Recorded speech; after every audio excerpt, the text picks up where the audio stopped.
Seumur hidupnya, ia hanya memimpikan bisa bersujud di raudah. Tangannya kasar karena detergen, punggungnya bungkuk karena memikul cucian. Tapi siapa sangka, di usia senja, Tuhan memanggilnya ke Baitullah dengan cara yang tak pernah ia bayangkan. Namaku Maryam. Usia sudah hampir menginjak 70 tahun, tapi aku masih harus bekerja setiap hari. Pagi-pagi sekali, sebelum matahari muncul, aku sudah duduk di tepi sumur di belakang rumah kontrakan kecilku, memeras kain cucian hingga tangan keriput ini semakin kering. Pekerjaanku hanya satu, mencuci baju orang lain. Di sela-sela mencuci, aku sering menghela napas panjang. Badan ini sudah tak sekuat dulu, punggung sering nyeri, dan tangan terasa pegal. Tapi aku tidak punya pilihan. Dari upah mencuci inilah aku membayar kontrakan, membeli beras, dan sesekali membeli obat untuk sendi yang sering nyut-nyutan. Selain mencuci, aku juga mengasuh anak kecil milik majikanku. Namanya Dava, bocah laki-laki berusia 3 tahun, anak pasangan Pak Rahman dan Bu Siti. Mereka orang baik, majikan yang memperlakukanku seperti keluarga. Tapi tetap saja, aku hanyalah pekerja. Aku tak pernah mau merepotkan mereka. Di setiap malam, sebelum tidur, aku punya kebiasaan yang sudah bertahun-tahun kulakukan. Aku duduk di tikar lusuh, mengangkat tangan, dan berdoa lirih. Ya Tuhan, hamba ingin sekali bersujud di raudah, melihat Ka'bah, walau sekali saja, sebelum Engkau memanggil hamba pulang. Aku tahu, doa itu terdengar seperti mimpi yang mustahil. Untuk makan saja aku harus hitung-hitung, apalagi untuk pergi umroh. Tapi anehnya, aku tetap berdoa setiap malam. Entah kenapa, hati ini percaya bahwa Tuhan Maha mendengar. Hidupku tidak selalu seperti ini. Dulu aku punya suami dan 2 anak. Tapi suamiku meninggalkanku demi wanita lain ketika anak-anak masih kecil. Sejak itu aku membesarkan anak-anak seorang diri, bekerja dari satu rumah ke rumah lain, menggendong ember cucian, dan mengurus bayi orang lain demi upah. Anak-anakku sudah dewasa sekarang. Mereka merantau, punya keluarga sendiri, tapi tak banyak bisa membantu. Hidup mereka pun pas-pasan. Aku tidak pernah marah, karena aku tahu, mereka juga sedang berjuang. Sejak ditinggalkan suami, aku belajar untuk tidak menggantungkan hidup pada manusia. Aku bekerja keras bukan hanya untuk bertahan hidup, tapi juga untuk menjaga harga diri. Dan entah mengapa, di setiap kesibukan itu, satu-satunya mimpi yang tak pernah padam adalah pergi ke Tanah Suci. Pagi itu, Bu Siti memanggilku. Nek, nanti sore ikut saya belanja ke pasar ya. Kita mau beli beberapa perlengkapan, katanya sambil tersenyum. Aku mengangguk sambil terus menyiram cucian. Belanja ke pasar adalah hal biasa.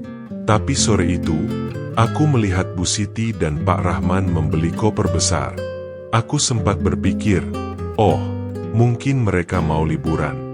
Beberapa hari kemudian, Dava memelukku sambil berkata polos, Nek, nanti kita mau ke Mekah loh. Aku kaget. Mekah? Tanyaku memastikan. Iya, kata ayah sama ibu, kita mau umroh. Nenek ikut juga, ya. Aku hanya tersenyum sambil mengelus kepalanya. Dalam hati, aku berpikir, mana mungkin.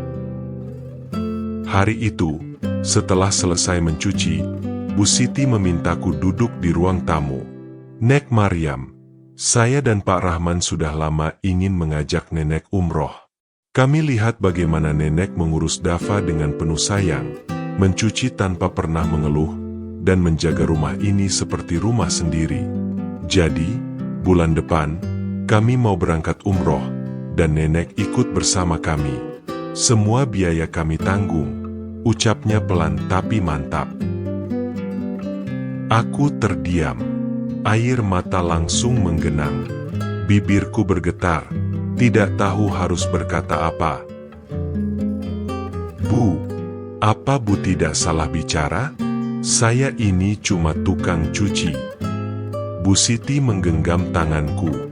Justru karena itu, Nek, kami ingin Nenek merasakan sendiri. Kami percaya, setiap orang punya hak yang sama di hadapannya. Aku menangis terisak. Seakan mimpi puluhan tahun yang tak pernah berani kuharapkan benar-benar akan menjadi nyata. Hari keberangkatan itu tiba. Aku mengenakan gamis putih sederhana yang dibelikan Bu Siti. Di bandara, aku hampir tak percaya melihat pesawat besar yang akan membawaku ke tanah yang selama ini hanya kulihat di televisi. Saat pertama kali menjejakkan kaki di Madinah, aku tak kuasa menahan tangis. Masjid Nabawi berdiri megah, dan aku tahu di sanalah ada Raudah, taman surga yang selalu kuimpikan. Ketika akhirnya aku berdiri di Raudah, sujud di atas karpet hijau yang harum, aku menangis sejadi-jadinya.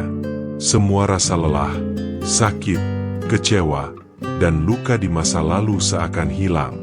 Hanya ada satu rasa, syukur. Ya Tuhan, hamba ini hina, hamba ini tak punya apa-apa, tapi Engkau panggil juga hamba ke rumah. Di Mekah, saat melihat Ka'bah untuk pertama kalinya, tubuhku gemetar. Aku tak sanggup berkata apa-apa. Aku hanya menangis, memandangnya tanpa berkedip, takut kehilangan momen itu. Sepulang dari umroh, aku merasa menjadi orang baru. Bukan karena aku kini pernah menginjakan kaki di Baitullah, tapi karena aku semakin yakin bahwa Tuhan Maha mendengar doa hambanya, sekecil apapun. Aku kembali mencuci baju, mengasuh Dafa, dan menjalani hidup seperti biasa. Tapi kini aku melakukannya dengan hati yang lebih tenang, lebih ringan. Setiap kali memeras kain, aku tersenyum sendiri, karena aku tahu, mimpi yang dulu kupikir mustahil, ternyata bisa terwujud di waktu yang paling tepat menurutnya. Pesan dari Nenek Maryam. Jangan pernah berhenti berdoa. Walau logika bilang itu tak mungkin, ingatlah bahwa rezeki yang Tuhan beri tak terbatas. Dia punya cara yang tak pernah kita duga. Sahabat, tidak ada mimpi yang terlalu tinggi baginya untuk mewujudkannya. Tetaplah berdoa, tetaplah berusaha, karena rezeki dan takdir datang di waktu yang paling indah.